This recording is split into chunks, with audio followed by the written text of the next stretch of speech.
Hey y'all. I am so excited to finally get around to this intro video that I've been promising. To be fair, I have only recorded 2 total videos that have been on YouTube, but in every single one of them, both of them I guess, I have said that I was going to share a little bit about myself, and I've only done that a little bit. And so I wanted to pair an intro video with a book haul. I treated myself to a bunch of books, 4 to be exact, that I wanted to read before the end of the year. So let's just hop right into it. First things first, before I even introduce myself, if you are looking for a very high maintenance YouTube channel that has cuts and music and frills, I am simply just not that technologically talented, and so you're really not gonna get a lot of that here. So if you're interested in listening to me talk about my favorite books, then this is probably the best place for you, without all of the frills and fancy. Not saying it won't ever come, but just my skill level right now is just not there. So I'm Belle, and I am in my mid-30s, and I love to read. I have always loved to read. I did lose a little bit of it, and I'm just kind of regaining this general love for reading. Just to tell you about myself, like I'm supposed to be doing in this intro video anyway, I am a former middle school teacher. Before that, English and history major. I think I said that in my first video, but then middle school history teacher turned PhD student. And I jumped to the part of my career where I was a PhD student because that's where I think I really stopped reading. And that's going to sound nutty because I was getting my PhD at Stanford, and the question is, how did you stop reading? And I'm not going to say that I stopped reading entirely, but I stopped reading for joy. Everything that I did was for my next paper, for my next research assignment, and that reading was enjoyable. I mean, I did spend 5.5 years, the pandemic kind of interrupted a little bit, 5.5 years trying to become the best academic I could be. And I spent a lot of time reading, and I did truly enjoy that, but I stopped reading the things that I just wanted to read because they filled my soul and not necessarily because there was an end goal in mind. And so when I graduated with my PhD from Stanford, I was completely burnt. I remember looking at all the books that I had on my shelf that I did used to read for enjoyment, and I had no desire to pick them up. I just would veg out and watch television. I watched all of the episodes of Parks and Rec, everything on Living Single. And then one day I was watching television and my eyes started to burn, and I was like, I watched way too much TV. And I tried to remember, what did I do before I came home and watched television or stared at the screen? And, you know, so I decided that I remembered that I used to love to read. And I started picking up books off of my shelf and turning the television off. And it has completely made my life better. And I'm not reading things that are going to necessarily make me smarter like I did in my PhD program.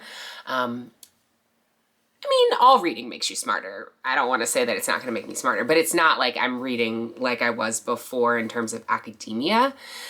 Now I want to read about dragons. I want to read about aliens. I want to read about other worlds that don't exist. I want to read historical fiction. I do want to read about things that have happened, and places that I do need. I'm trying to stretch myself in other ways because I love, like I said, fantasy, sci-fi.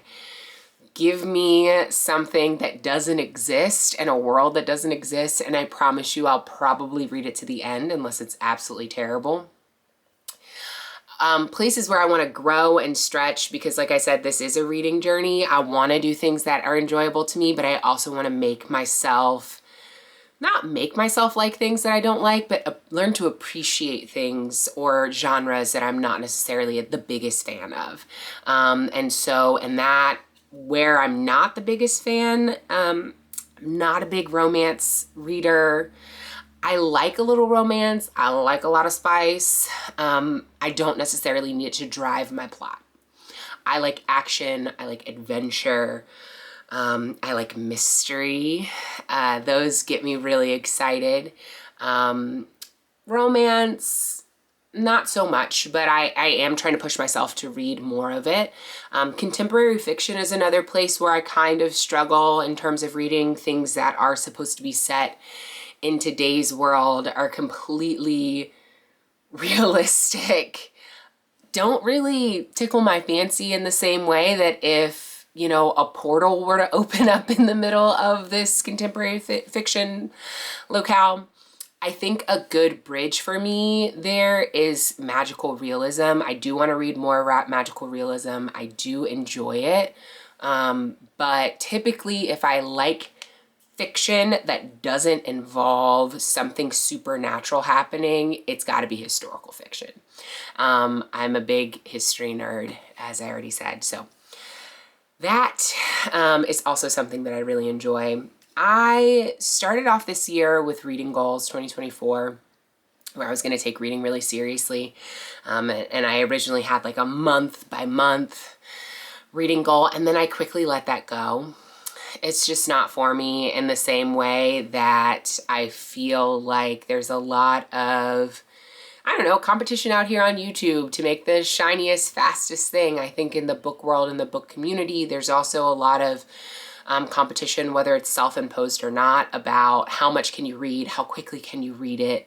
And it just doesn't serve me. It doesn't make it enjoyable. It makes it something to do rather than something that I'm excited about. I will say that I am a handheld book reader, and that's not coming from a place of being snobby. I respect e-readers. I respect audio readers. I just don't really retain it as much. I love a podcast, but like after the podcast, I don't remember what it said. And I really dislike when the same person makes different voices. You know, they'll like deepen their voice, or it's just not for me. I can't get into it. It feels a little ridiculous. But I totally respect other people who consume books in that way. E-readers, there's just like nothing like having a physical book in my hands. I write in my books, especially if they're words that I don't understand, like actual English words that I don't understand, not made up fantasy words. I love defining the books. I bend pages. I probably, in some people's opinions, abuse books, but they're mine, and I love that. I don't do that if I get a book from the library, and I should probably make a whole video about my rules for what types of books I buy, whether paperback, hardback, whether I'm gonna get it from the library, when I don't finish a book, all of the above. That could probably be just like another segment book, but I think that kind of emphasizing what kind of books I like, I wanted to pair this intro video, which I don't know if this is gonna like be pinned on my page or anything. I can probably continue to do intro videos, with a book haul. So you can see the kind of books that when I go into a bookstore, preferably, you know, secondhand, I would love to recycle a book, what tickles my fancy or gets my eye. So these are the books that I just recently got. I'm very excited about them. I've already finished one, and I just bought these books. I'll be doing reviews on them. My goal is to finish by the end of the year. If I meet that goal, fantastic. If I don't, it'll be okay. So really quickly, I have Binti by Nnedi Okorafor. She is an African futurist, very sci-fi, very up my alley, and it's the complete trilogy. It's a series of novellas that have been put together.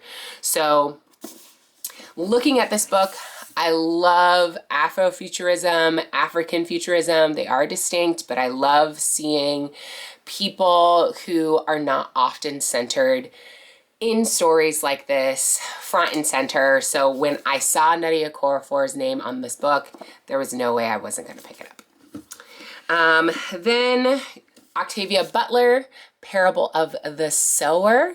I have read so many sections of this book, particularly from academia, from my PhD experience, but I can't remember if I've actually ever read them all concurrently or if I've read the whole book actually. So I think I've read this book. I mean, I already know what happens, but I don't think I've sat down to read this book. And so I'm really excited to just sit down and get lost into the OG. Like, you want to talk about sci-fi, people that you don't see in science fiction ever.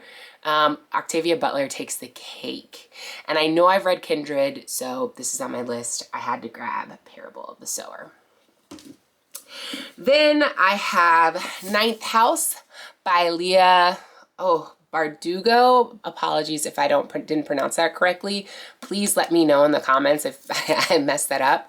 I absolutely loved her series, and of course, because I am recording now, I can't remember that series, but it's a 3 books. Oh, the Shadow and Bone trilogy. It literally has a Netflix movie about a Netflix series. Love her writing. Super exciting. It's kind of contemporary fiction, magical realism about not about aliens, about secret societies. So definitely had to pick this up. Love seeing her. Cannot wait to read this one. And the last one, like I said, I really like to push myself when it comes to reading. And so I have Demon Copperfield by Barbara Kingsolver. So she tied with the book Trust by Hernan Diaz for the Pulitzer Prize in 2023. I read Trust, loved it. So now I'm really excited to jump into this one and get that done. I had another book. I think I left it in a different room, but it's also, I don't have the book in front of me, but I'll definitely do a review. It's called James by Percival Everett. I am going to reread Huckleberry Finn beforehand. They're connected. I won't go into it because it's mostly supposed to be an intro video, but that kind of gives you an idea of what I like to read, what I'll be reviewing. I'll be reviewing them one by one. And my goal is to make sure that my videos moving forward are all under 15 minutes, because I know y'all have short attention spans. I have short attention spans. It is what it is. And so I'm very excited. I hope you stick around. I love reading. I hope to inspire other people's love for reading, or at least give them spoiler-free reviews of which books they should check out.